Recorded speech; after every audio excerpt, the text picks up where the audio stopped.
I think, scalability. Okay. So if you want to grow, you need to imagine that you need to follow so many requirements, and it's really weird to be able to master all of them. I think gone are the times when you had one person being able to do everything and to master all topics. So you definitely need to specialize, and this I think applies to both companies and individuals.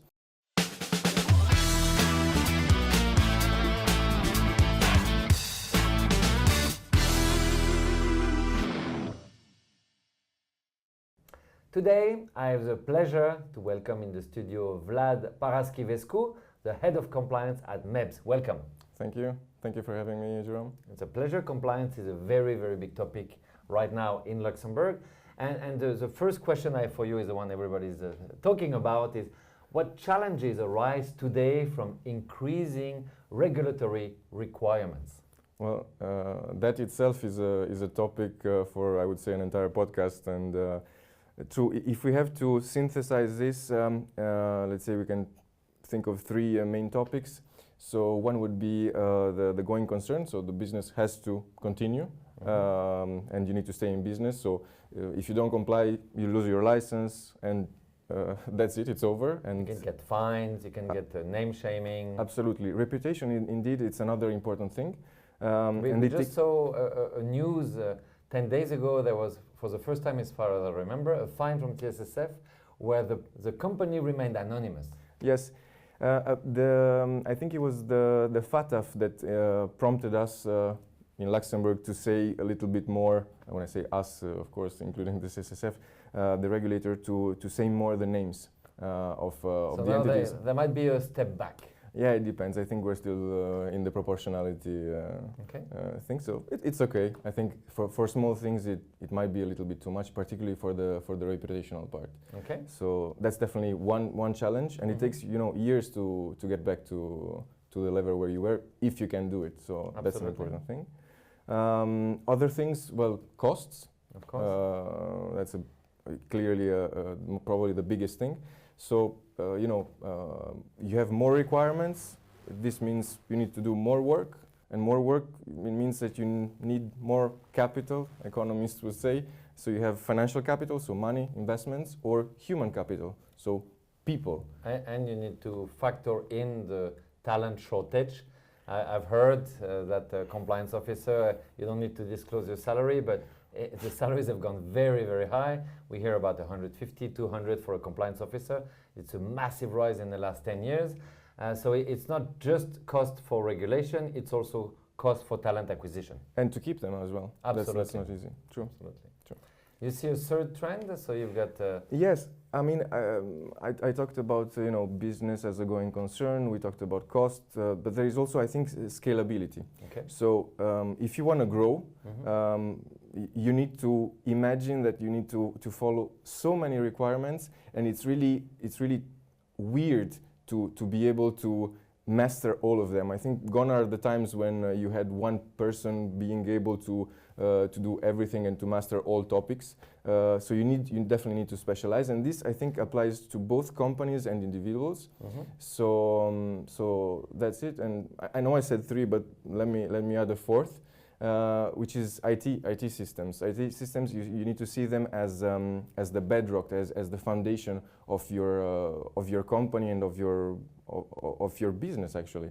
Because without that, imagine doing the reporting. You do them manually.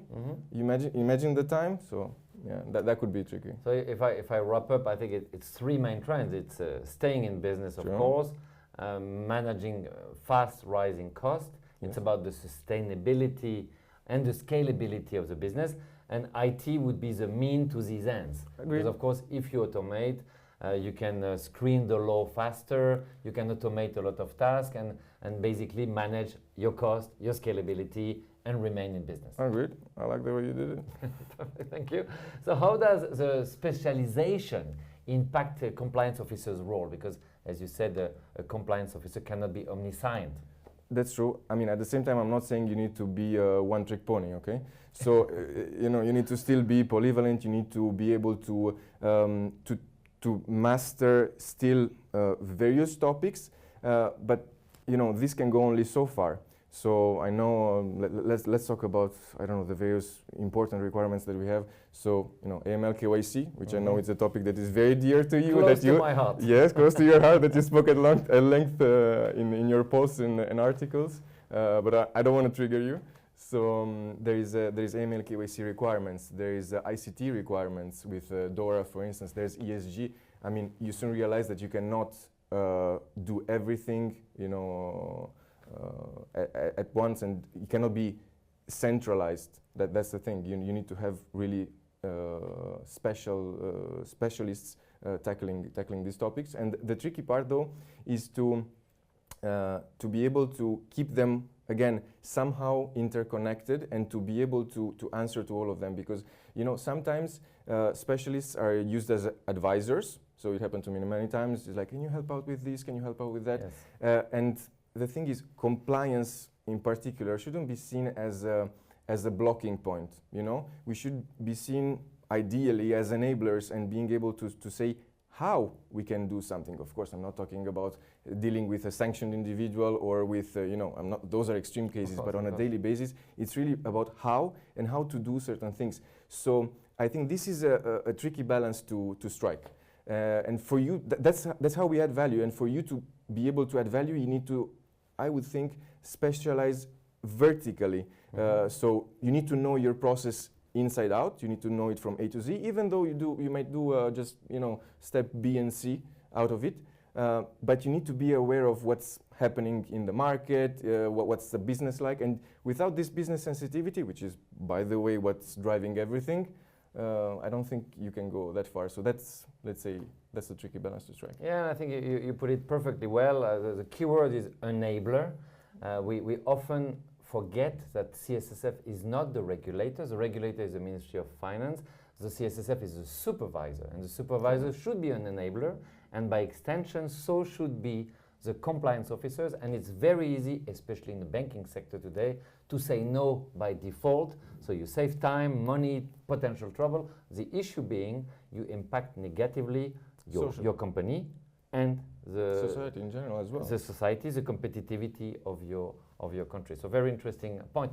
Where do you see the future of compliance officers coming? Going forward. I think we touched about this. We touched on this before. There is, of course, IT. So it will be IT driven. You need to be able to integrate, you know, tools in your approach, in your processes. And here I'm, you know, of course AI, but not only AI. And you know, I'm not using this just because it's a buzzword or anything. But of course, these are key. Some even say that processes can be entirely automated. Some of them may be. But you know, I had a very interesting discussion with somebody from ALCO the other day. That was the AGM recently. There was the AGM, exactly. And so the Compliance Officer Association here in Luxembourg. And he was arguing that you could basically automate compliance almost entirely with AI, or, you know, and we were talking about AML specifically here.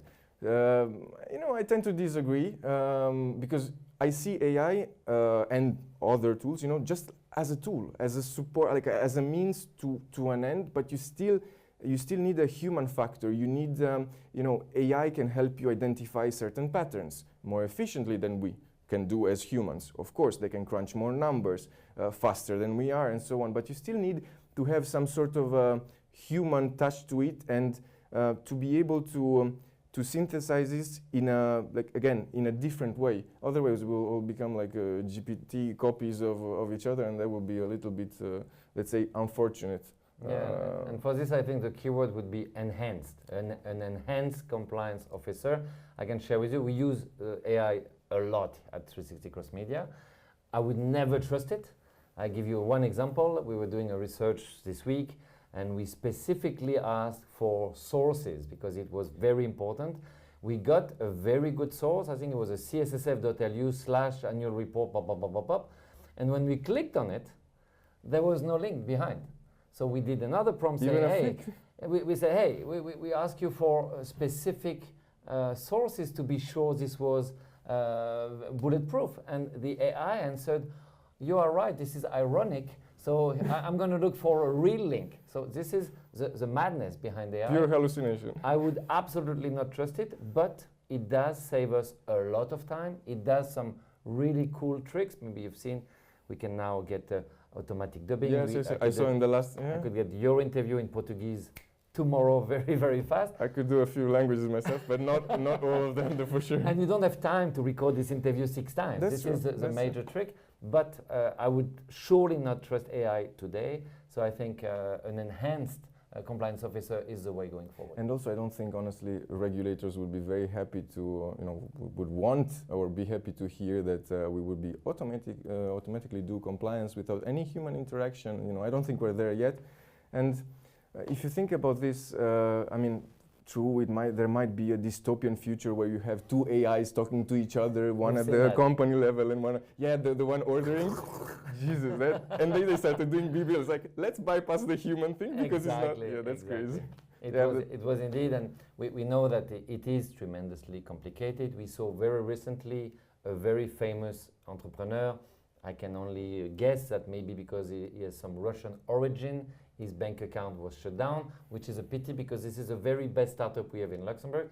So it's complex. Same thing with US UBOs, as you know. Of course, it's legal to accept a US UBO, but it's complicated, dangerous, and very expensive to maintain. To maintain the relationship, true. We need compliance officers like you to address those issues and to solve them by going deep into the complexity, not by just blocking them out for personal interest, I would say. And also with them open-minded. Exactly. Perfect. So thank you very much for your time. Thank you.